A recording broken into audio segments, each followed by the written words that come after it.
महाराज की जय. विनायकं गुरुनो मे साकरे नाम विश्रुतम् येषां चरण सान्निध्यात् जीवा मुक्ता भवन्ति. साकरे वंशविख्यातं ज्ञानदानपरायणं विनायकं गुरुवन्दे भवबन्धय मुक्ते. ज्ञानप्रताप सत्वचनामृतांचे अद्वैत भाव पटुता हित बुद्धिरस्ते. ज्ञानेश्वरस्तु भगवान अवतीर्ण येवो श्री रंगनाथ गुरुराज नमस्तुभ्यम. आपल्याला जसं जयाची ना वाक्य उजडे झाले चित्त निदडे ब्रह्माची ना पाडे निशंकू आहे ज्ञानेश्वर महाराजांच्या ज्ञानेश्वरीतली ओवी आहे. आणि याच्यावर मला जसं काय तुमच्या ज्योतिताई तुमच्या आग्रहानं जसं काय बोलता येईल तसं मी बोलायचे प्रयत्न करेन. ज्ञानेश्वर महाराजाच्या कृपेनं तुमच्या सगळ्यांच्या आशीर्वादानं मी बोलायचे प्रयत्न करेन. मला काही शिक्षण वगैरे नाही, मी काही महाराज नाहीये, फक्त महाराजांचं श्रवण केलेलं आहे तेच तुमच्या पुढे मी मांडणार. तर महाराज आपल्याला सांगायला लागले त्या ओवीतून की जसं जयाची ना वाक्य उजडे झाले चित्त निदडे ब्रह्माची ना पाडे निशंकू होय. मग जसं आपल्याला आपलं चित्त निदड कशानं होईल आणि आपलं चित्त निदड नाही का? कारण आपल्याला सगळ्यांचं वाक्य आपण ऐकत आलेलो नाहीत का? लहानपणापासून वाक्य ऐकत आलेलो आहोत.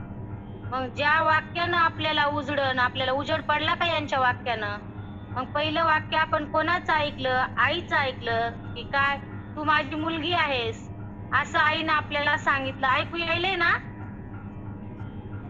ऐकायला येईल ना ताई? येतंय बोला बोला. मग जसं आईनं सांगितलं आपल्याला तू माझी मुलगी आहेस, मग आईच्या वाक्यानं आपल्याला उजडलं का? नाही. आपल्याला तेच कळलं की मी तिची मुलगी आहे आणि ती माझी आई आहे, वडील माझे आहेत, भाऊ माझे आहेत असं आपल्याला आईच्या वाक्यानं कळालं.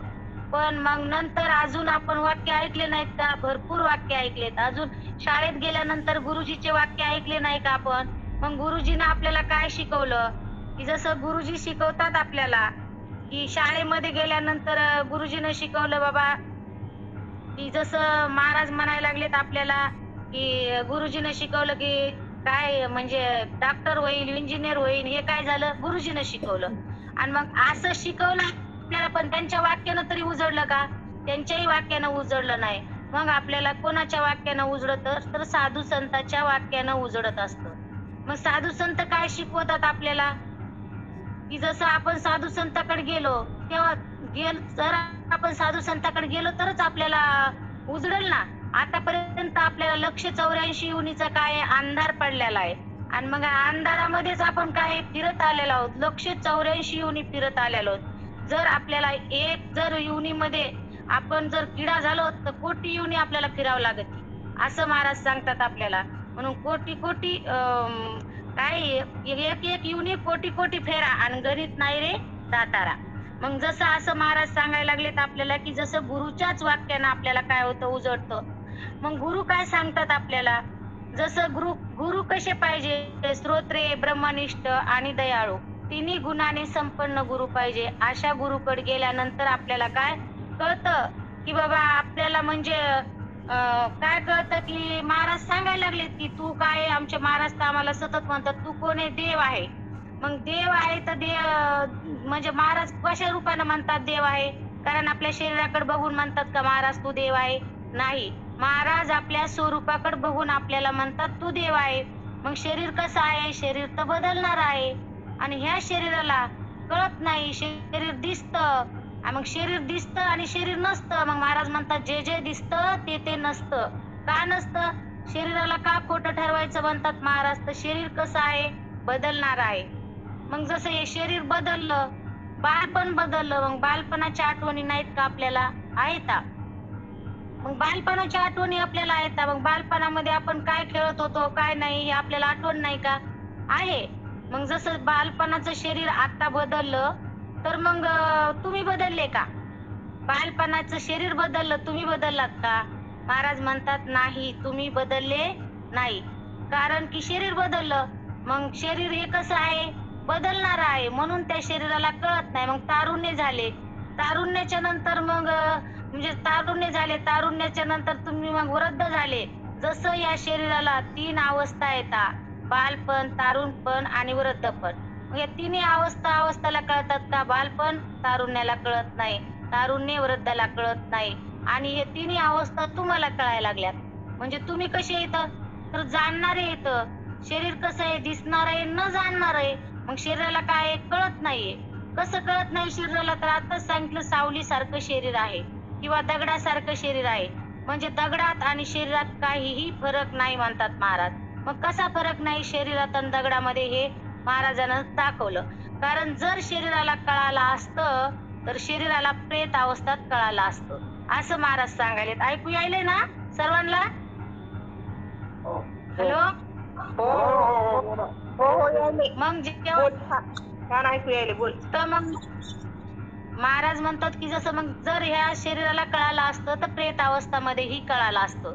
म्हणून शरीराला कळत नाही आणि आपल्याला कळतं आणि शरीर दिसतं आणि आपण दिसत नाहीत. हा फरक आहे. आणि आपण दिसत नाहीत पण आपल्याला कळतं आणि शरीर दिसतं पण शरीराला कळत नाहीये. का कळत नाही शरीर? तर मग तसं सांगितलं की प्रेत अवस्थामध्ये त्याला कळत नाही म्हणून आताही कळत नाही. मग जसं की महाराजाकडे गेलो मग आपल्याला हे कळालं काय आता की जयाची न वाक्य उजडे. मग आपल्याला कोणाकोणाच्या वाक्यानं उजडतं आणि कोणाच्या वाक्यानं उजडत नाही हे महाराज सांगतात आपल्याला. मग बघा जर आपल्याला गुरु करणं आवश्यक आहे आपल्या जीवनामध्ये. कारण सर्वांना गुरु केलेले आहेत. रामप्रभूनेही गुरु केलेले आहेत. त्यांचे गुरु कोण आहे? वशिष्ठ आहेत. आणि वशिष्ठ गुरुकडे गेल्यानंतर त्यांनीही ज्ञान घेतलं आहे की नाही? मग ज्ञान घेतल्याच्या नंतर त्यांना आपल्याला एवढा उपदेश केला. कारण म्हणजे भगवंत असताना त्यांना गुरु करावं लागलं तर आपल्यासारख्या पामराला गुरु का नाही करावं लागणार? कारण करावंच लागल. म्हणजे आपलं तर निश्चय कसा असतंय, देह तोची देव, भोजन तेची भक्ती, मरण तेची मुक्ती पाखंड्याची. असा पामर जीव आहे आणि हा जीव असा समजतो मी काय पामर आहे. आणि विषय मग त्याच्यापेक्षा थोडासा विषय तरी बरा आहे. विषय काय करतो? कारण विषयाला काय वाटतं संसार बी माझा संसारही सुखाचा व्हावा आणि माझा परमार्थही सुखाचा व्हावा. बरं तुम्ही सांगा की दोन्ही दोन्ही डगरीवर हात देणं योग्य आहे का? जर आपण फुटाणे खाऊन पुंगाने वाजू तर आपल्याला जमल का? कारण फुटाणे खाऊन पुंगाने वाजवताच येणार नाही. तसं संसार आणि परपंच करताच येणार नाही. महाराज म्हणतात डोंगरावर चढायचं असलं तरी आपल्याला एका डोंगरावर जाता येईल, दोन दोन डोंगरावर जाता येईल का? नाही. मग तसं आपण काय करायला पाहिजे?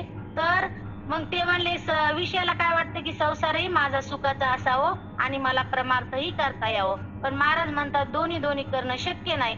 तुम्हाला आता तुम्ही सर्वजण प्रवचन ऐकायला बसलात तर तुम्हाला प्रवचनच ऐकता येईल. बाकीचं काम जर करायला लागले तर तुमच्या लक्षात राहणार नाही. आणि हे जर तुम्ही ऐकलं नाही तर तुमचा एक जर शब्द बाजूला जर गेला तर तो तुमच्या लक्षात येणार नाही. मग जसं महाराज आपल्याला एखादा शब्द म्हणतात की बाबा तुझ्या लक्षात मी हे सांगितलं होतं तुला तर हे लक्षात नाही आलं का? आपण काय म्हणतो माझं मनच नव्हतं त्याच्यामध्ये म्हणून मला काय नाहीये लक्षात नाहीये असं म्हणतो आपण. म्हणून या शरीराला काय कळत नाही. मग महाराज म्हणतात कोणाला कळतं? मग पामराला कुठं कळतं? विषयाला कुठं कळतं? विषय तसाच म्हणतो की माझं दोन्ही दोन्ही डगरीवर हात राहायला पाहिजे पण शक्य होणार नाही म्हणले महाराज. मग आता नंतर मुमुक्ष असतो. मग मुमुक्षाचं काय लक्षण असतं बरं? तर मुमुक्ष म्हणतो की जसं मुमुक्षाला काय वाटतं की म्हणजे मला काय असावं कधी कधी कळण मला काही मी उद्धार पावे काही कृपा करील नारायणा ऐसे तुम्ही सांगा संत जन करा समाधान चित्त माझे. कारण महाराज म्हणतात की माझं चित्त कशानं समाधान होईल बरं? तर संताची संगत केल्यानं, संताचे मनोगत ऐकल्यानं.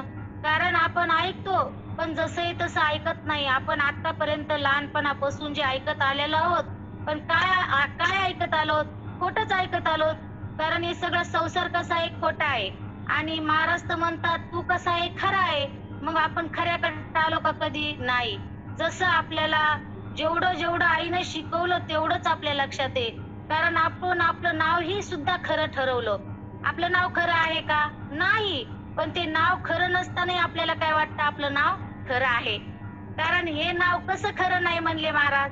जसं तुम्हाला 12 दिवसामध्ये आईनं काय केलं, पाळण्यात टाकलं आणि नाव ठेवलं. महाराज म्हणतात आमचे बापूराव महाराज म्हणतात, घुगऱ्या वाटल्या आईनं 12 दिवसाला आणि नाव ठेवलं आणि त्याच नावाला तो पक्क केलं. मग हा जो नाव तुझं पक्क आहे तर कुठपर्यंत आहे? मसन वाट्यात जरी आपण गेलो तरी त्याच नावानं आपल्याला म्हणतात की हे मसन वाट्यात गेला म्हणून. आजा गेला, पंजा गेला, बाप मसनात गेला, देखत देखत नातू पण तू तोही तैसा झाला. तरी पण आपल्याला काय वाटतं की हे शरीरच खरं आहे आणि आपणच हे खरं आहे. म्हणजे दिसणाऱ्या जगाला आपण काय मानलं? खरं मानलं आणि दिसणारं जग कधीच खरं नसतं. कारण ते बदलतं. महाराज म्हणतात जे जे दिसतं ते ते नसतं. असं तुम्ही काय करा, पक्का निर्णय करा आणि याच्यावर तुम्ही पक्क राहा. जसं शरीर आताच तुम्ही याला राग समजा. याला जर तुम्ही आता राग समजले तर तुम्हाला नंतर काय होणार नाही? दुःख होणार नाही. कसं दुःख होणार नाही? कारण शरीर तुमचं नाहीये. शरीर कोणाचं आहे? काळाचं. धन कोणाचं आहे? कुबेराचं. अं, देह हे काळाचे, धन कुबेराचे. ते मनुष्याचे काय आहे बरं? काहीच नाही मनुष्याचे. पण आपण ठेका केला या शरीरावरती. मग कसा ठेका केला? कारण हे शरीर कोणाचं आहे? महापंचभूताचं शरीर आहे आणि महापंचभूताच्या शरीराला आपण आपलं म्हणतो. मग हे आपलं शरीर खरं आहे का? खरं नाहीये. आणि मग पंचभूताचं कसं आहे? तर पृथ्वीचा जो आपल्या शरीरामध्ये घट्ट भाग आहे तो कशाचा आहे? पृथ्वीचा आहे. आणि मग पृथ्वीचा असल्यामुळं याच्यामध्ये काय आहे? केस आहे, कातडी आहे, नाडी आहे आणि हाड आहे, मांस आहे. हे पाचाचं जे शरीर आहे हे तत्व, हे 5 जे तत्व येतं तर हे कशाचे आहेत? पृथ्वीचे येतं. मग हे पृथ्वीच्या तत्वाला तत्व कळतात का? हे 5 जरी असले तर या 5ला 5 कळत नाही येतं. आणि 5 कोणाला कळायलेत? आपल्याला कळायलेत. आपण त्याच्यापेक्षा सूक्ष्म बघायला जाऊ तर त्याच्यापेक्षा सूक्ष्म पाणी आहे. बघा तुम्हाला पृथ्वी तरी एखाद्या पोत्यात भरता येईल. कारण हाणली जर माती तर तुम्ही एखाद्या पोत्यामध्ये भरताल. पण ज्या वेळेला तुम्ही पाणी भरायला जाताल तर पाणी ही माठात भरताल. त्याच्यापेक्षा कसं पृथ्वीपेक्षा जरासं पाणी तरी कसं आहे? बरं आहे. कसं बरं आहे पाणी? कारण तुम्ही माठात भरू शकतात. मग त्या पाण्यामध्ये काय आहे? रक्त आहे, लाळ आहे, मूत्र आहे, पुन्हा घाम आहे आणि युरिया आहे. असं हे पाचाचं काय आहे? पाणी आहे. आणि मग हे पातळ जो भाग आहे ते बी तुमच्या शरीरात आहे. कारण याचा बी आपण काय करायला पाहिजे? विचार करायला पाहिजे. तैसे विचारिता निरसले, प्रपंचे सहज सांडवले, मग तत्वता तत्व उरले ज्ञानी अशी. ज्ञानेश्वर महाराज म्हणतात की ज्ञानीच लोकांना तत्व उरले. का उरले बरं ज्ञानी लोकांना तत्व? त्यांना विचार केला आणि आपण अविचारातच पडलेलो आहे सगळेजण. कारण आपल्याला जे अविचारच खरा वाटतो. कारण का खरं वाटतं हे? म्हणजे बघा, आता आपण जर बघितलं तर आपण ह्या पाण्याला बघितलं तर मग हे पाणी तरी पाण्याला पाणी कळलं का? 5 याचे 5 तत्व येतं. रक्त, लाळ, घाम, मूत्र हे आताच सांगितलं मी तुम्हाला. कारण याला तरी कळालं का? यालाही कळालं नाही. मग त्याच्यापेक्षा सूक्ष्म काय आहे बघा? अग्नी आहे. मग त्याच्यापेक्षा सूक्ष्म अग्नी आहे तर त्या अग्नीला तरी अग्नी कळाला का? नाही कळाला. कसा नाही कळाला? बघा त्याच्यामध्ये काय आहे? ताण आहे, भूक आहे, आळस आहे, झोप आहे आणि टवटव आहे. म्हणजे 5 जे तत्व आहेत तर या 5ही तत्वाला तत्व कळाले नाही. कारण आपल्याला नाही का आळस येत नाही का? भूक लागत नाही का? झोप येत नाही का? मग असं जे सगळं जर येते आपल्याला तर आपण म्हणजे याच्यातच गुंतलेलो आहेत ना. मग ह्या 5 तत्वाला कुठं कळालंय? कारण भूक लागती, जेवण फुल झालं की झोप येते आणि झोप झाली की मग फ्रेश चेहरा होतो. असे हे तत्व महाराजांनी सांगितले. तुम्ही याचा काय म्हणले? एक एक निवाडा करा. मग निवाडा केल्यानंतर कळन. तैसे विचारिता निरसले, प्रपंचे सहज सांडवले, मग तत्वता तत्व उरले ज्ञानी अशी. कारण हे तत्व कशानं उरतात? तर ज्याने विचार केला का त्याला उरतात. मग त्याने विचार केला त्याला हे तत्व खोटे वाटतात आणि विचारच नाही केला त्याला खरं वाटतंय. मग आपला चालला होता अग्नी. म्हणजे अग्नी जर ते अग्नीचा भाग आहे तर कोणापेक्षा सूक्ष्म आहे? अग्नी कशात भरता येईल का आपल्याला? कशातच भरता येणार नाही. का? तर अग्नी भरायला गेलो तर जळल ना. कारण कशातही भरला तर ते आपण जळायला म्हणजे वळी पेटन, काही पेटन, काही पेटन. तुम्हाला अग्नी भरता येईल का कशात? कशातच भरता येणार नाही महाराज म्हणतात. कारण मग त्याच्यापेक्षा काय सूक्ष्म आहे? वारा. वारा दिसतो का हो? वारा दिसत नाही. पण वारा नाही का? आहे वारा. मग ते वारा दिसत नाहीये आणि वारा तर आहे. आता हे सगळेजण तुम्ही बसलात तर कशामुळे बसलात बरं? वाऱ्यामुळेच बसलात ना. कारण वारा जर नसला तर आपल्याला बसता येईल का? महाराज म्हणतात श्वासच नसला तर श्वास जर नसला तर आपल्याला बसता येईल का? नाही. आपल्याला बसवलं असतं म्हणजे आपण आता आणि जेव्हा वारा नसतोय तेव्हा आपल्याला बसवतात. सगळेजण उचलून बसवतात, पुट्या ठोकतात आणि तिथं बसवतात. म्हणून आपल्याला अजून त्या वाऱ्याचं काय आपल्यामध्ये श्वास आहे. म्हणून श्वासामुळे आपण बसलो. मग हा जे श्वास बघा, एका मिनिटामध्ये 15 आहे. म्हणजे एका मिनिटात 15 श्वास चालतो आणि एका तासामध्ये 900 श्वास चालतात. म्हणजे 24 तासामध्ये 21,600 श्वास चालतात. मग ह्या श्वासावर 21,600 श्वासावर हे काय आहे म्हणतात महाराज, हे शरीराच्या लाट. मग हे शरीर त्याच्यावर आधारित आहे. कशावर? 21,600 वर हे शरीर आधारित आहे. आणि जर आपल्याला हे श्वास नसता तर आपल्याला बसता आलं नसतं. म्हणून बघा जरसं वारं बंद झालं तर गुदमारल्यासारखं होतंय का नाही. म्हणून वारं किती महत्वाचं आहे. मग त्या मग त्या पृथ्वीपेक्षा पाणी सूक्ष्म आहे, पाण्यापेक्षा अग्नी सूक्ष्म आहे, अग्नीपेक्षा वारा सूक्ष्म आहे आणि वाऱ्यापेक्षा आकाश सूक्ष्म आहे. कसा आकाश सूक्ष्म आहे आपण विचार करू त्याचा. कारण तो आकाश पोकळ भाग आहे. तर मग आता पोकळी कुठं नाही बरं. आपला जर माठ भरून ठेवला आपण त्याच्यात तर पोकळी आहे. मग जेव्हा आपण हजारो माठ भरून ठेवले आणि त्याच्यामध्ये आकाश पडला, सूर्याचं प्रतिबिंब पडलं, तर मग ते हजारो आहे तर मग ते हजार आकाश झाले का बरं? कोणी आहे का बोलणार? हजार आकाश आहेत का मग ते? का आकाश एकच आहे का गेले सगळे जाग्यावर? आकाश हॅलो, एकच ऐकू आहे. येते का? आकाश एकच आहे. हा, आकाश कसा आहे मग? एकच आहे. कारण त्या आकाशाला म्हणजे आता ह्या आकाशाखाली सगळा यावर चालला का नाही. आता सगळं कुठं कळायला लागलंय. आता पृथ्वी कुठं कळाली बरं? तुमच्या मनात कळाली. पाणी कुठं कळालं बरं? तुमच्या मनात कळालं. वारा कुठं कळाला? तुमच्या मनात कळाला. अग्नी कुठं कळाला? तुमच्या मनात कळाला. आणि एवढं मोठं प्रचंड आकाश आहे आणि एवढं मोठं आकाश आहे ते तरी कुठं कळायलं बरं? तुमच्या मनात कळायला लागलं आहे की नाही. मग ते आकाश तुमच्या मनात कळाले आणि त्या आकाशाला सुद्धा कळना. किती मोठे मोठे आहेत बरं हे, तरी पण कळनात आणि हे तुमच्या मनात कळायला लागलं. मग बघा, जर महाराज म्हणतात आपण एका शरीराचा जर विचार केला तर एका पिंडाचा विचार केला तर अख्ख्या ब्रह्मांडाचा विचार आला. मग याच्यामध्ये काय म्हणजे आपण आता ह्या आकाशापेक्षा आपल्यापाशी काय जवळ चांगले आहे बरं? इंद्रिय. कारण या आकाशापेक्षा इंद्रिय महत्वाचे आहेत आपल्याकडे, आहे की नाही. इंद्रिय जर असले तर आपल्याला हे सगळं दिसेल ना. दृष्टी आहे तेव्हा सृष्टी दिसेल, आहे की नाही. आणि जर दृष्टीच नसली तर सृष्टी दिसेल का? नाही दिसणार. महाराज म्हणतात आधी दृष्टी पाहिजे. जसं की आंधळा व्यक्ती असतो, मग त्या आंधळ्या व्यक्तीला कधी सृष्टी दिसते का? दिसत नाहीये त्याला. मग तसं आपण काय येतं मग आंधळेच येत. कसे? महाराज म्हणतात ना, जागे व्हा रे आता, स्मरण करा पंढरीनाथा, भावे चरणी ठेवा माथा, झुकवावे ता जन्मच्या, धनदारा पुत्र जन, बंधू सोयी रे पिसून, सर्व मिथ्ये हे जाणून, शरणरी गा देवासी. मग कोणाला शरण जा म्हणाले ते? देवाला जा. मग पुत्र बंधू तरी कशासाठी येत बरं? कांता सगळे पैशाचे लोभी येत, आहे की नाही. जर पैसा असला तर मुलगा म्हणतो तू माझी आई आहे की नाही. आणि जर पैसा असला तर बायको म्हणती नवरा माझा आहे. नाहीतर काही खरं नाही. कोण कुणाचे कोणी, तुझे नवे रे कोणी, कोण कुणाचे कोणी, तुझे नवे रे कोणी, आणतील प्राण्या जाशील एकला माझे माझे म्हणूनी, आणतील प्राण्या जाशील एकला माझे माझे म्हणूनी. कारण सर्व आपण माझं म्हणतो. शरीर पहिले काय म्हणतो? शरीर मी आहे आणि शरीर संबंधी माझे आहेत असं आपल्याला वाटतं. मग शरीर संबंधी आपण म्हणजे शरीर मी आणि शरीर संबंधी माझे म्हणून आपल्याला काय व्हायले? दुःख व्हायले. मग हे दुःख जर आपल्याला निवारण करायचं असेल तर आपल्याला काय करावं लागेल?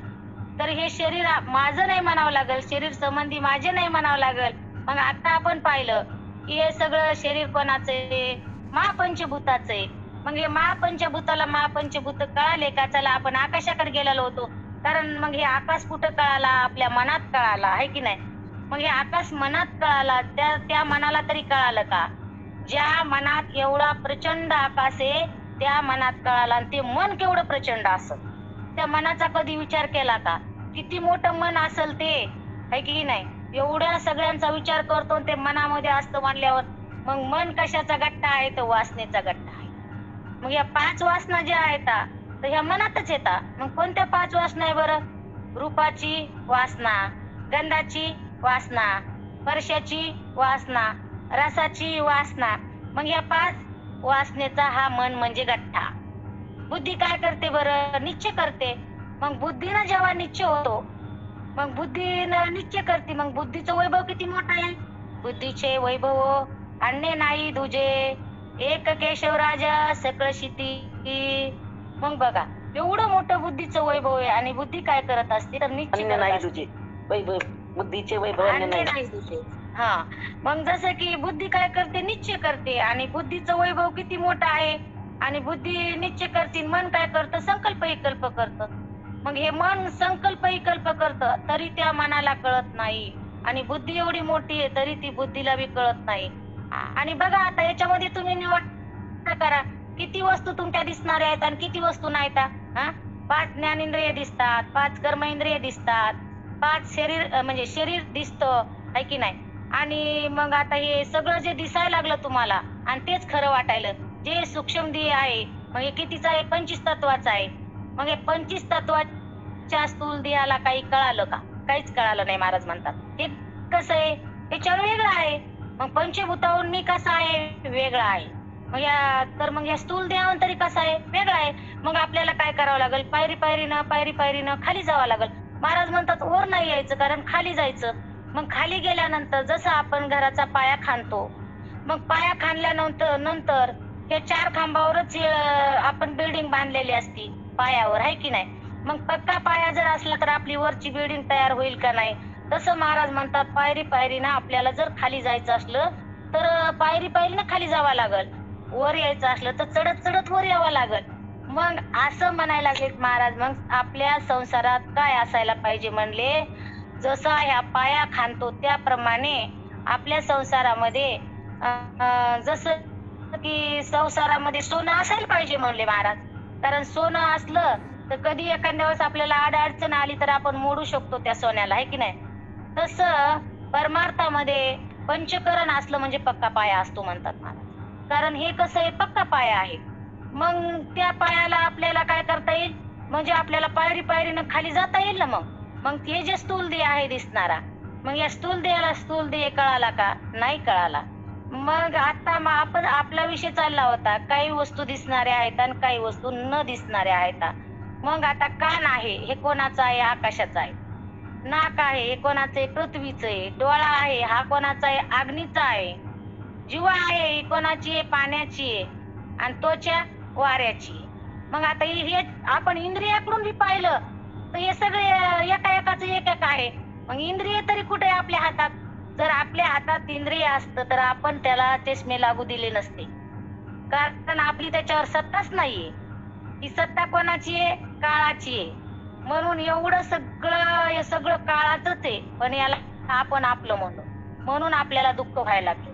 म्हणून हे दुःख कसे येतं? येणारे येत आणि जाणारे येत, हे काही टिकणारे नाही. मग दुःख कसं आहे? अंतकरणाचे धर्म आहेत.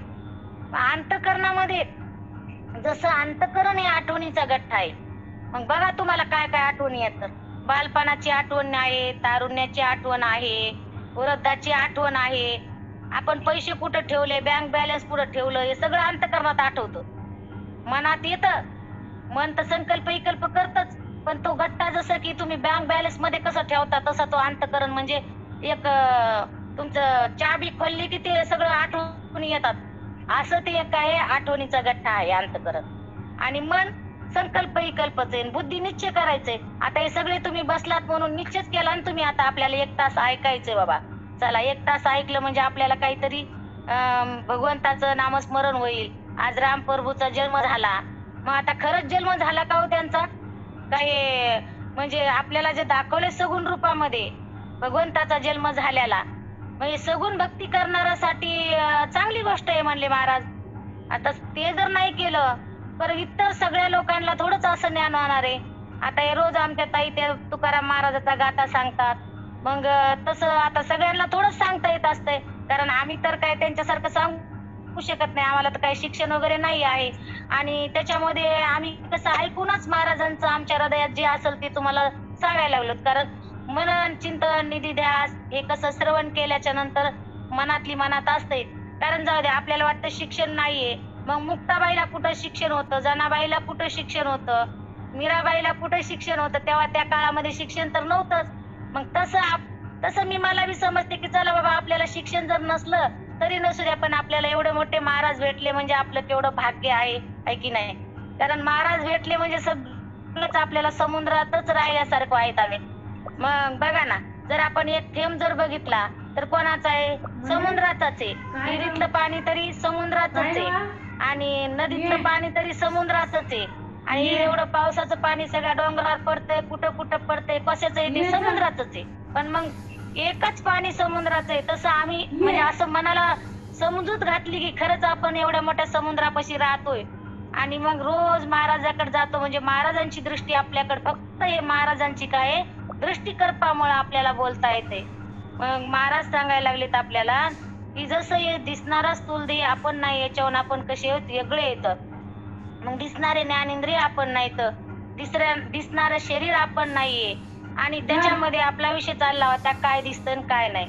बघा, अंतःकरण दिसत नाही, मन दिसत नाही, बुद्धी दिसत नाही, चित्त दिसत नाही आणि अहंकारही दिसत नाही. मग चित्त कसं असायला पाहिजे बरं? चित्त म्हणले निर्मळ असायला पाहिजे. आणि मग ते चित्त निर्मळ जर असलं, स्वच्छ असलं, तर मग चित्तानं काय करावं, चिंतन करावा. आणि चिंतन जर केलं तर मग चिंतन केल्यानंतर निधी ध्यास करावा, नाही मनन करावा. चिंतन आधी करावा, मग त्याचं मनन करावा आणि नंतर त्याचा निधी ध्यास करावा. सारखा ध्यास लागावा. गुरुनं काय सांगितलं आज आपल्याला, आज आपल्या अंतःकरणात कसा उजेड पडणार आहे आणि गुरु म्हणजे कसं शिकवतात. म्हणजे अंधकार आपल्या कशामुळे आहे, तर अज्ञानामुळे अंधकार आहे. मग हे अज्ञान जर निवृत्त झालं तर आपला हे अंधकार जाईल, आहे की नाही. मग असा अंधार पडलेला आहे की सगळं कशाचा अंधार पडलाय की हे सगळं घर माझं म्हणायचं आपल्या अंतःकरणात अंधार आहे. एवढं सोनं माझा म्हणण्याचा आपल्या अंतःकरणात अंधार आहे. पैसा माझा म्हणण्याचा आपल्या अंतःकरणात अंधार आहे. मग असा जो अंधार पडलेला आहे, तर हे अंधार काढण्यासाठी आपल्याला सद्गुरूचीच गरज असते. कारण सर्वांनाच गुरु केलेले आहेत. गुरु बघा ना, कारण रामप्रभूनं गुरु केलेले आहेत, कृष्णानं संदेपाल गुरु केलेले आहेत. कारण एवढे देवाच्या प्रचंड जवळ कोण राहत होते, नामदेवराया राहत होते. पण नामदेवरायाला सुद्धा गुरु करावे लागले का, ते तर देवापाशी राहून कच्चेच राहिले होते, आहे की नाही. जेव्हा मग ते कच्चे राहिले हे कोणी सांगितलं बरं, ज्यावेळेस आळंदीला सगळेजण आले होते, संतांचा मेळावा झाला होता. जसं की आज कसं या गुरुकुलच्या माध्यमातून यांचा सगळ्यांचा मेळावा झालाय. कोण कुठले, कुठं कुठं कोण राहतंय आहे का आपल्याला माहिती. पण तरी पण आता या सगळ्यांचा मेळावा झाला का नाही, काय झाला बरं. तुम्ही एका जातीचे आहेत आपण म्हणून हा मेळावा झाला. इतर सगळे का नाही आले, कारण तिथं जातीचे लागतात, येड्या गबाळाचे काम नाही. महाराज सांगतात अभंगामध्ये इथं लागते जातीचे. मग आपल्याला जसं की ते म्हणायला लागलेत की हे सगळं जर शरीर आहे तर हे आपलं नाहीये. आणि विषय चालला होता की काय दिसतंय, मग चित्ताचा विषय चालला होता आपला, आहे ना. मग चित्त काय करतं, चिंतन करतं. चित्तानं काय करावं, चिंतनच करावं, चिंता करू नये. पण आपल्याला लई सवय लागलेली असते की चिंता करतो आपण, याचं कसं होईल, त्याचं कसं होईल, याला कसं राहील, असं आपली काय असते, चिंता असते. पण महाराज म्हणतात चिंतन करावा. चित्ताचे आसन तू का करी तो कीर्तन, चित्ताचे आसन तू का करी तो कीर्तन. चित्ताचं आसन असावा. कारण चित्ताचं आसन केलं मग इतकं स्वच्छ असलं की त्या चिंतला पारावाराच नाही, चिंतन लक्षात राहिला. काय गुरुनं सांगितलं आणि जे जे गुरु बोलतात ते आपल्या हृदयात काय राहतं, लक्षात राहतं. मग अशा गुरुकडे जावा. कशा आता म्हणलं मी तुम्हाला, श्रोत्रे, ब्रह्मनिष्ठ आणि दयाळू असे गुरु असावा. कारण त्यांच्या ठिकाणी जर म्हणजे दया असली आणि ते ब्रह्मनिष्ठ नसले आणि त्यांचं श्रोत्रे म्हणजे सर्व शास्त्राचा अभ्यास झालेला नसला आणि नुसती दया आहे तरी चालणार नाही म्हणले महाराज. ते म्हणले ब्रह्मनिष्ठ आहे आणि दयाळू नाही येत आणि श्रोत्रे नाही येत तरी चालणार नाही म्हणले. म्हणले ब्रह्मनिष्ठ येत दयाळू येत आणि श्रोत्रे नाही, शास्त्राचा अभ्यासच झालेला नाही तर चालतील का? नाही म्हणले. तिन्ही गुणाने संपन्न असावं म्हणले. मग अशा गुरुकडे जाऊन आपल्याला ज्ञान होत असतं. गुरु तर किती बी येतं, बाई म्या ₹1.25 द्यायला आणि बाई म्या गुरु केला असे तर आपल्याला गुरु गुरु फिरवणारे गुरु किती बी येतं. पण सत्य मार्ग दाखवणाऱ्याला सत्मार्ग दाखवतात ना त्याला सद्गुरु म्हणतात. कारण आपल्याला आवाज येईना का? आवाज येईना का? हॅलो, येतोय येतोय येतोय बोला. येतो का? सद्गुरु कसे असतात? आपल्याला सत्य मार्ग दाखवणारे, जन्म मरणातून पार करणारे असे गुरु असतात. कारण आपल्याला जर नदीच्या पलीकडे जायचं असलं तर ती नावाड्या काय करत असतो, आपल्याला पलीकडच्या काठाला नेऊन ठेवतो आणि त्याचप्रमाणे पलीकडच्या काठाला नेवतो आणि तिथंच नाव थांबतो. तशी ही नाव आहे आपली, शरीर रूपी नाव आहे. जोपर्यंत कळत नाही तोपर्यंत आपण त्याच्या मागच लागावं, पिच्छात धरावं. असं कळत नाही काही मी उद्धार पावे काही कृपा करील नारायणा ऐशे तुम्ही सांगा संत जन, असं सारखं आपण चिंतन करावं त्याचं. कसं काय कळत नाही मला कळालंच पाहिजे असं वाटलं पाहिजे आपल्याला. म्हणून महाराज सांगायला लागलेत आपल्याला की जसं त्या मुक्ताबाईनं मेळावा केला याला आळंदीला आणि मग सांगितलं की सगळे मेळावा झाला तर तिथं काय म्हणू लागले, गोरोबा काका आले. तर मग मुक्ताबाई म्हणतात गोरोबा काकाला की काका बघा तरी म्हणे इथं कोणतं गाडगं कच्च आहे कोणतं पक्क झालेलं आहे. मग ते गोरोबा काकानं काय केलं, निवृत्तीनाथाच्या डोक्यावर थापटनं मारलं म्हणे इथं गाडगं लय पक्क आहे. आणि मग मुक्ताबाईच्या आपले ज्ञानेश्वर महाराजाच्या डोक्यावर मारलं म्हणे हे बी गाडगं लय पक्क आहे. सोपान काकाच्या मारलं तर म्हणले हे बी गाडगं पक्क आहे. मग मुक्ताबाईच्या डोक्यावर थापटनं मारलं म्हणे हे बी लय पक्क आहे म्हणे. आदिशक्ती मुक्ताबाई दाशी जनी लागे पायी.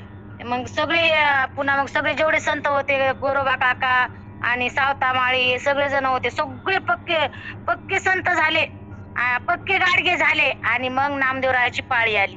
मग नामदेवरायाची पाळी आली तर जेव्हा नामदेवरायाच्या डोक्यावर थापटनं मारलं तर ते एकदम करकन वाकून गेले. मग जेव्हा करकन वाकून गेले तर म्हणे तर देवाला जीव घालत होते, देवासंग सतत राहत होते.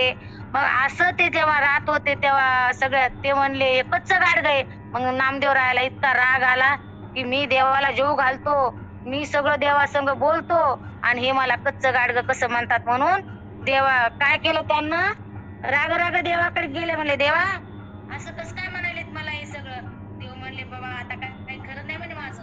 कारण देवाला म्हणले मला कच्च कसं काय म्हणालेत. म्हणे नामदेवा खरंय ते म्हणतात ऐक त्यांचं काय म्हणतात ते. तर मग त्याला औंड्याला पाठवलं आणि औंड्याला गेल्याच्या नंतर त्यांना खेचर स्वामी हे गुरु करावं लागले. म्हणजे आपल्या गुरुचा चालला होता विषय. म्हणून मजर दई हे जयाची ना वाक्य उजडे झाले चित्त निदडे आणि ब्रह्माची ना पाडे निशंक होय.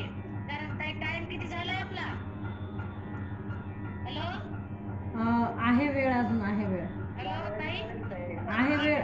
आहे अजून वेळ आहे, 20 मिनिटं वेळ आहे. तुला सांगते मी वेळ झाल्यावर. हा बरं मग जसं मग ते गेल्यानंतर कुठं याला गेले औंड्याला आणि मग ते म्हणे असे गुरु करायला पाठवले का म्हणे मला या. हे गुरु तर खेटरासकट पाय देऊन देवाच्या पिंडीवरती पाय देऊन झोपलेले येतं ना, असे गुरु करायचे का? छे म्हणे असे गुरु करू शकत नाही म्हणे मी. असं निघाले. मग मनोमय गुरुला कळालं. ते म्हणतात खेचर स्वामी म्हणतात अरे नामदेवा माझा पाय तरी बाजूला ठेव एवढा. मग ते पाय उचलला, त्यांना बाजूला ठेवला, पुन्हा पिंड तयार झाली, पुन्हा पाय उचलला, पुन्हा पिंड तयार झाली. असं करत करत 10 दिशानं काय झाली, पिंड तयार झाली. हरीचिया दासा हरी 10 दिशा भावे जैसा तैसा हरी एक मंगल. म्हणजे ज्याचा भाव तसा त्याला देव दिसेल म्हणले महाराज. देव काय बाजारचा भाजीपाला नाहीये, कारण देव भावाचा भुकेला आहे. मग देवाला भूक म्हणजे काय लागतंय, भाव लागतंय. म्हणून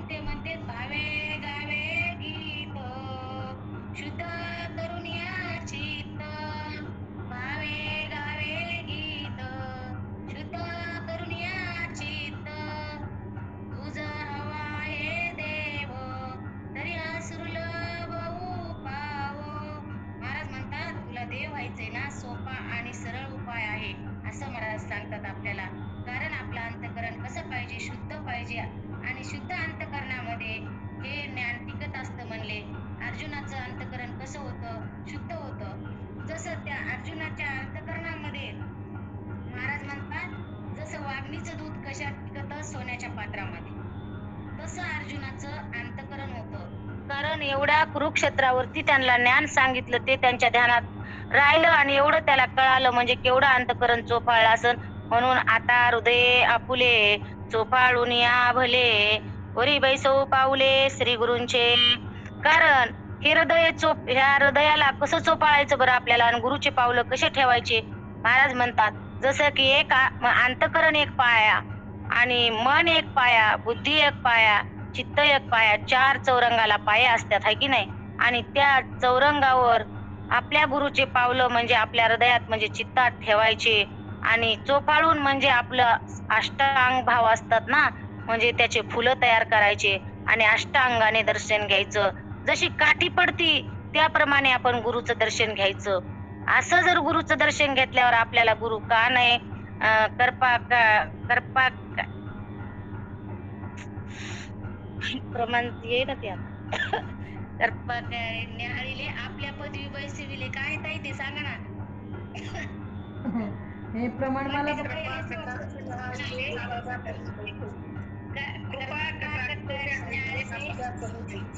पदवी बैसविले असे गुरु असतात म्हणजे आपल्याला त्यांच्या पदवावर बसवतात नेऊन. पण तसं आपलं अंतःकरण चोपाळलं पाहिजे आणि आपल्या अंगावर सतत अष्टांग भाव निर्माण झाले पाहिजे. असं गुरु जेव्हा सांगतात का तेव्हा आपल्या अंगावर रोमच उठले पाहिजे. आपल्याला रडायला आलं पाहिजे की खरंच गुरुने आपल्याला किती म्हणजे अंतःकरणातून आपल्याला ह्या संसारातून बाहेर काढलंय आणि ह्या संसारातच पडलो असतो आपण आतापर्यंत. म्हणजे इतके जे ऐकते ते सगळे लोक यांना म्हणजे आपल्याकडे जेवढे बापूराव महाराजाकडे लोक आलेत, अहो तुम्हाला सांगते कृपानर जरी बाई असल तरी बी ती असं बोलू शकते. एखादा ढोऱ्याकडचा माणूस जरी असल तरी तो बोलू शकतो. म्हणजे या बापूराव महाराजाकडे एवढे असे साधे लोक येणारे असे बोलतात, माझ्यासारखे येडेमुडे लोक बोलतात म्हणल्यावर त्या महाराजांची केवढी कृपा असेल बघा ना. म्हणून असं महाराजांच्या एवढं एका वाक्याचं म्हणजे अनुभव आहे. कारण महाराज म्हणतात जसा पृथ्वीला कळत नाही हे अनुभव कोणाला आहे, मला आहे. कारण जर पृथ्वीला कळालं असतं तर पृथ्वीनं घर बांधू दिले नसते, पृथ्वीनं संडास बांधू दिले नसते. एवढं सगळी घाण त्या पृथ्वी माय पोटात घेते, तिनं घेतलं नसतं तिला जर कळालं असतं तर. त्यानंतर पाणी सुद्धा म्हणलं असतं मला स्वच्छाला नेऊ नका, देव पूजाच करा. म्हणून हे असे अनुभव म्हणजे त्या पाण्यालाही कळत नाहीये आणि त्या अग्नीला कळत नाही. अग्नी म्हणला असता मला नंददीपच लावा, मला ढन जाळायला मसन वाट्यात, मला एवढाले मडे जाळायला नेऊ नका, असं त्या अग्नी म्हणला असता जर त्याला कळालं असतं तर. म्हणून त्या अग्नीला सुद्धा कळत नाही. त्यानंतर वाऱ्याला सुद्धा कळत नाही. वाऱ्याला जर कळालं असतं तर ते फक्त देवाच्या शिखरावर पडला असता, असं पांदीनं यानं असं सावडत गेलाच नसता. म्हणून त्यालाही कळत नाही. आणि आकाश तर सगळ्यावरच पडतो, बेंदाडावर पडतो, कशावर पडतो, पण ते म्हणत नाही मी कशावर पडतो म्हणून, म्हणतच नाही. म्हणून त्यालाही कळत नाही. म्हणून बघा किती महान आहे. आणि हे सगळं कोणाला कळायला लागले, पृथ्वी मला कळायली, पाणी मला कळायले, आकाश मला कळायलाय, अग्नी मला कळायलाय. मग हे ज्ञान कोणाला कळायले, मला कळायला लागले. मग कोणाचं आहे मग रवी दीप हिरा दावी ती देखणे अदृश्य दर्शन संताची या.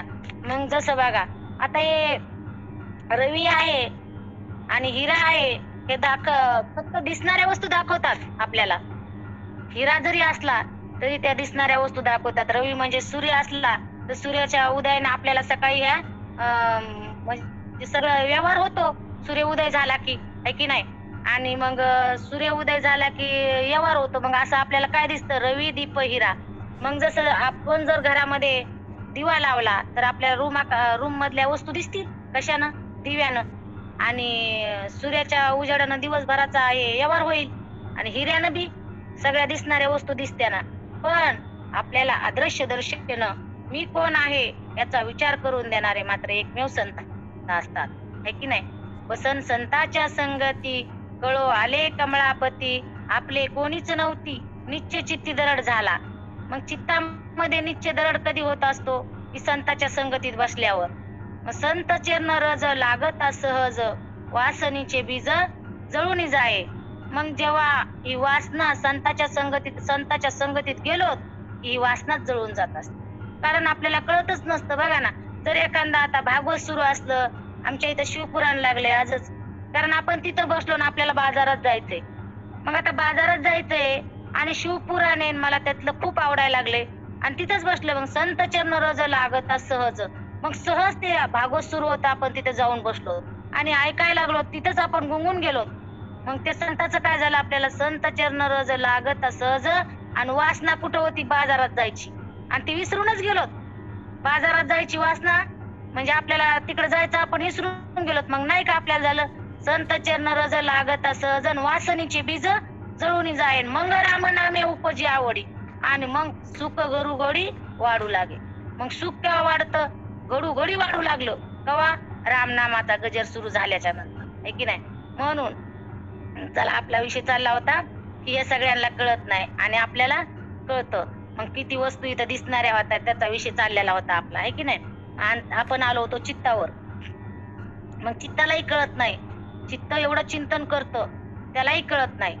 आणि अहंकार, आता अहंकार नसायला पाहिजे बरं. सगळे म्हणतात लय अहंकार वाईट आहे, अहंकार असायला पाहिजे का नसायला पाहिजे. सगळ्याला वाटतं अहंकार नसायला पाहिजे. एखाद्याला कसं, एखाद्यानं लय बंगल्यावर बंगले बांधले आणि त्याचा अहंकार आला, तर एखाद्यानं लय सोनं घेतलं त्याला बी अहंकार आला, आहे की नाही. मग आपण म्हणतो नाही वा त्यानं एवढं सोनं घेतलं म्हणून त्याला अहंकार आला, ते जरा वेगळंच वागायला तेव्हापासून, असं म्हणतो की नाही. एखाद्यानं लय मोठं घर घेतलं म्हणतो ते त्याला लय घराचा गर्व आलाय, असं म्हणतो आपण. पण त्याला गर्व आलाय, पण असा गर्व नसू नाही म्हणले महाराज. म्हणजे कोणी एखाद्यानं घर बांधलं आणि आपलं पोट दुखायला लागलं, हे चांगलं नाही म्हणले गर्व. ठीक आहे ना, बांधलं त्यानं चांगली गोष्ट आहे, अजून बंगल्यावर बंगला बांध बाबा, पण हे कळून घे. महाराज म्हणतात अरे हे कळून घे, तू केवढं बांध, किती जरी करोडानं तू पैसे कमवशील पण ते ह्याच जन्माचे इथंच राहणार आहे इथं. पण तू भगवंताचा खरंच स्वतःच्या स्वरूपावर येशील, स्वतःचं स्वरूप जर ओळखलं, मग हे कुठं ओळखायला येते, संताच्या संगतीत येतंय. आहे मी कोण करावा विचार म्हणे ज्ञानदेव निवृत्तीचा. म्हणजे ज्ञानेश्वर महाराज निवृत्तीचे येत. ज्ञानेश्वर महाराज म्हणतात मी निवृत्तीचा आहे आणि मी ओळखून घेतलंय. जसं काय ओळखलंय, मी कोण आहे, मग मीच कोण आहे एवढ्यासाठीच परमार्थ करायचा आपल्याला. आपल्याला स्वतःच्या स्वरूपाची ओळख करून घ्यायची आहे. आपल्याला सगळ्या जगाची ओळख आहे, आमदाराची आहे, खासदाराची आहे, सगळ्यांची ओळख आहे, पण आपलीच ओळख नाही आपल्याला. आपण किती पैसा कमवू पण तो पैसा इथंच राहणार आहे, तो आपल्या सोबत येणारा नाहीये. म्हणून महाराज म्हणायला लागले तर हे सगळं कसं आहे, खोट आहे. बीजाची झाले तरू भंगाराची अलंकारू, जसा माझा एकाचा इस्तारू. हे जग, कारण हे जग कसं आहे, भगवंत म्हणतात हे जग माझंच आहे आणि माझ्याच पासून झालेलं आहे. जसं सोनं, केवढे अलंकार केले तर सोन्याशिवाय आहेत का, सोन्याशिवाय नाहीतच ना. चप्पल हार करा, कुठं पोय हार करा, गंटण करा, कानातलं करा, नाकातलं करा, पण कसं आहे ते सोनंच आहे. पण अलंकार काढले तर मग सोनं काढलं तर अलंकार आहेत का बरं, नाही. सोनं काढल्याच्या नंतर अलंकार दाखवता येतात का, नाही दाखवता येत. तसं आपल्या शरीरावर कपडा आहे, हा कपडा कशाचा आहे, कापसाचा आहे. मग हे जे कपडा जे कापसाचा आहे आणि मग ह्या कापसाच्या कपड्याला काय म्हणलं होतं, साडी 10,000ची साडी, मग माझी साडी. मग आपण काय कल्पना केली बरं, साडी म्हणून कल्पना केली, पण आहे काय, कापूस. आणि पाहायला गेलं तर काय, रुच्या नंतर काय, दोऱ्याच्या नंतर काय, मग कपडा तयार केला. मग हे आपण याच्यावर काय केली, कल्पना केली. आणि ह्या कल्पनेनं आपल्याला वाटली हे माझंच आहे आणि हे मीच आहे, असं म्हणूनच आपल्याला काय व्हायला, दुःख व्हायला लागलं. मग या दुःखाला काय, मी सोडलं, शरीर मी नाही म्हणलं की दुःखच नाही. मग आपण कसे आहेत, आनंद स्वरूपच आहोत आपण. म्हणून महाराज सांगायलेत आपल्याला की जसं हे तेवढं बी प्रचंड जरी आपल्याला एवढं जग दिसायला लागले, पण जग माझ्यामुळं नाही. जग मी आहे म्हणून जग आहे. जग मला ओळखतं काय, आता एवढा बंगला बांधलाय, बंगला मला ओळखतं काय. हे आपण एवढा मोठा पसारा लावलाय घरामध्ये, पसाऱ्याला ओळखतो का, आपण त्या पसाऱ्याला ओळखतो. आपण पसारा लावला म्हणून ते पसारा आहे, आपण घर मानलं म्हणून ते घर आहे, आपण कपडे मानले म्हणून कपडे आहेत. मग कोणाचं ज्ञान आहे बरं, आपलंच ज्ञान आहे ना.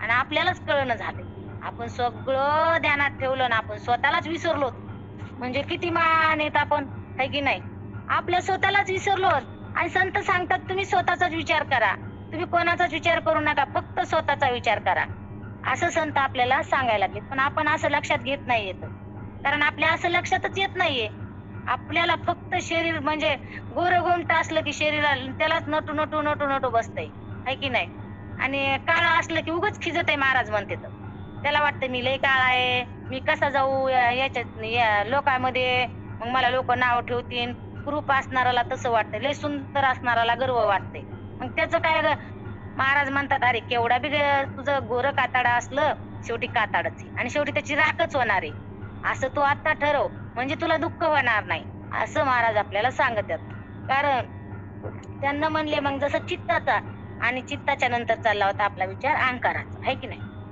मग अहंकार असावं का नसावा कारण अहंकार असावा कशासाठी असावं बरं एखादा व्यक्ती हरिपाठ घेतला असला तर आपल्याला वाटावं त्यानं हरिपाठ घेतला ना मी तुकाराम महाराजांचा गाथा वाचावं मग ते जर वाचलं त्याला वाटावं मी एकनाथी भागवत वाचावं त्याला वाटावं मी अमृत अनुभव वाचावं कोणाला वाटावं मी पंचीकरण वाचावं असं ज्याला शिक्षण आहे त्यानं असा विचार करावं आणि ज्याला शिक्षण नाही त्यानं ऐकणं श्रवण करावं आणि श्रवण केलं की त्याने मनन करावं आणि मनन केलं की त्यानं निधिध्यास करावं असं निधिध्यास केला की मग आपल्याला काय कळतं की आपले इंद्रिय आपले नाही आपले शरीर आपलं नाही हे शरीर पंचभूताचं आहे आणि आपलं याच्यामध्ये काहीच नाही जर असं लक्षात घ्या जर आपलं शरीर असतं शरीर आपलं शरीर आपण आणि शरीर दिसणार आणि शरीर नसणार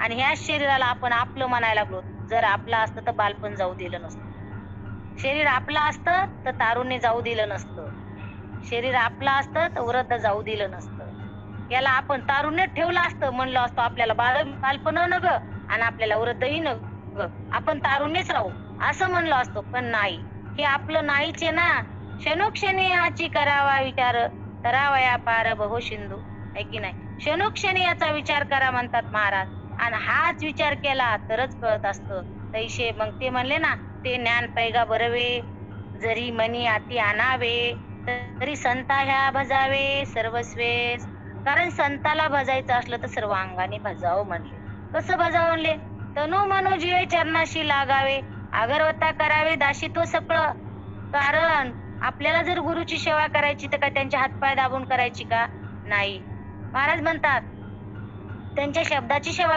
करायची आपल्याला त्यांना जे शब्द दिले त्याचं मनन करायचं त्यांना जे शब्द सांगितले ते आपल्या हृदयात ठेवायचे म्हणून आपल्या हृदयात त्यांना जे सांगितलं ते ठेवणं फार महत्वाचं आहे कारण त्यांचाच विचार करत राहावा आपण गुरुचा सारखा आता तुम्हाला आजचा अनुभव सांगते मी कारण आज सकाळी महाराज गेले सकाळीच गेले 9ला प्रवचनाला गेले आणि मी म्हणलं आज राम जन्म आहे आणि सगळं म्हणजे महाराजाचं दर्शन झालं म्हणजे रामाचा जन्म झाला माझ्या ठिकाणी असं मी ठेवलं आणि चला म्हणलं जाऊ दर्शनाला आणि मनामध्ये गेले असं विचार करत करत आणि दर्शनाला जायचं तिथं गेलं तर कुलूप लागलेलं बघा आम्ही गेटचं दर्शन घेतलं कुलूप लावलेलं होतं गेटला बी त्यांच्या रूमला बी तर मग गेटचं दर्शन घेतलं आली वापस म्हणजे असं माझ्या मनाला वाईट वाटल्यासारखं झालं की महाराज गेले मी लवकर आले असते तर मी बी गेले असते कीर्तनाला असं वाटलं तिकडून येत नाही की मला ज्योतिताईचा फोन आला ज्योतिताई काय म्हणतात ताई आई विष्णू महाराज सेवा करणार होते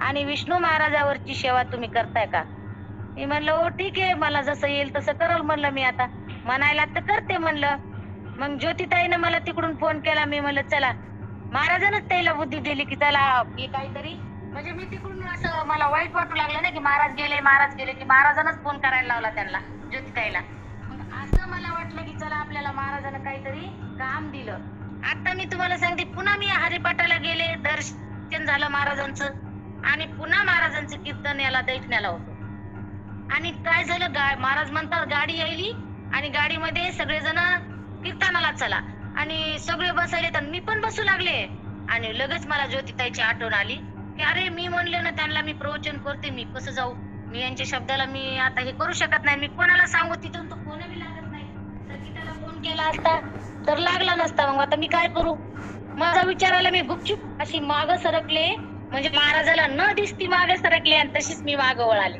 बघा, म्हणजे मला सकाळचं कीर्तन गेलं, आताही भेटू लागलं, पण आताच मी कीर्तन सोडलं. मला चला आपल्याला 2 शब्द सांगायला भेटतील ना, आपण तेवढी सेवा महाराजाचीच करायची. आपल्याला काय येणार आहे, आपण तर अडाणी येत. असं मी माझ्या मनाला ठरवलं आणि वापस आले. आणि आनंद झाला मला, ताईनं फोन केला आणि ताईचे पण किती आभार आहेत बघा ना. मला ते लय आनंद झाला, त्याने सेवा सांगितली म्हणजे करा. पण आपल्याला काय येतं तर मी काय महाराज नाही बरं ताई, कारण मला काही म्हणजे असं काहीच येत नाही. फक्त मी श्रवण केलेलं आहे, मला वाचन बी नाही, मला काहीच नाही. त्यामुळं म्हणजे आपला टाइम झाला का मला सांगा, नाही तर मी बसत बोलन आपलं काही. टाइम झालेला आहे. पुंडलिक वरदार विठ्ठल श्री ज्ञानदेव तुकाराम पंढरीनाथ भगवान की जय. माऊली ज्ञानेश्वर महाराज की जय. मी संगीता जगद्गुरु तुकाराम महाराज की जय. अतिशय उत्तम. पांडुरंगाच्या चरणी, माऊलीच्या चरणी, बापू महाराजाच्या चरणी, दादाराव महाराजाच्या चरणी अर्पण करूया आणि शिवे